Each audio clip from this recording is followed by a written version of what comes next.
Hi, I'm Sally Scalera with the University of Florida, Brevard County Extension. And I'm out here in our Brevard Discovery Garden because the whole area received a pretty big freeze. And so I was looking at some of the plants, and right behind me here is our native firebush, Camellia patens, and it's native, so it definitely got hit by the freeze, but it should be fine. We'll go ahead and wait for a while and to do any kind of pruning or anything, because you don't have to be in a hurry unless it's mushy and wet tissue. So we're going to go ahead and move on to another plant now.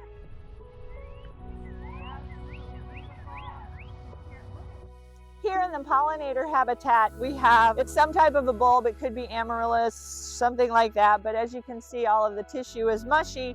So all of this could be cut off and then down to the bulb.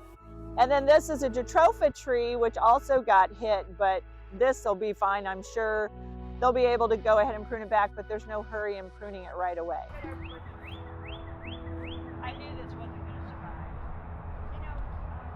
So here we are at our Royal Poinciana tree, which has been growing in our garden for about 10 years. So we were lucky to get 10 years of growth out of it because it's beautiful, but it's actually a zone 10A plant, which is more for Miami, South Florida. So I knew when it was forecast to be a hard freeze that we were going to lose this tree, which it's slowly dying, and we will have to remove it, which is sad because this was our shade garden, so we'll have to change the name.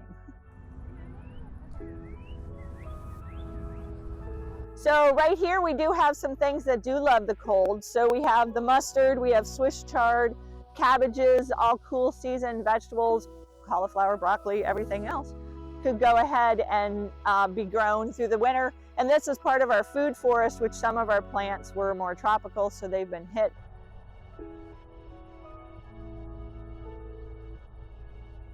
So here I am by some foxtail palms, which tragically are also zone 10A. So this freeze is too much for them, which a lot of people, especially around Brevard County, I've seen a lot of tropical palms that we will lose now.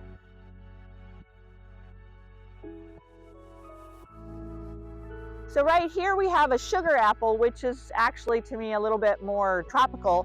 But the interesting thing is that when I go ahead to try and bend these branches, they do bend, which can be a sign that maybe there hasn't been death all the way in. So this is one of those things that you just wait. You don't have to worry about doing anything and just see what the plant does. And then right back here we have a peach tree, which you can see has flowers on it, even has some young, I don't even know, I think some young peaches may even be forming. So this tree absolutely loves this cold weather and needs the cold weather for flowering. So here we have a mango tree, and this mango tree being on this end seems to have gotten some cold damage, but that should be all right. The other thing that I wanted to mention though is that when they're flowering, and they usually start flowering now and they could have multiple flower flushes, you're going to lose the flowers, so you won't have any fruit, but mangoes usually do it multiple times, so most likely people could still get mangoes this year if this is the only cold we have. Here we have a banana tree, and I felt the stalks to see, and they seem very solid. So the foliage could be pruned off, but I wouldn't do anything else to it. I would just wait and see. There's also a stalk that has bananas, so this one can be cut down 6 to 30 inches above the soil. The stalk can then be chopped up and laid on the ground to act as a mulch to return nutrients to the soil.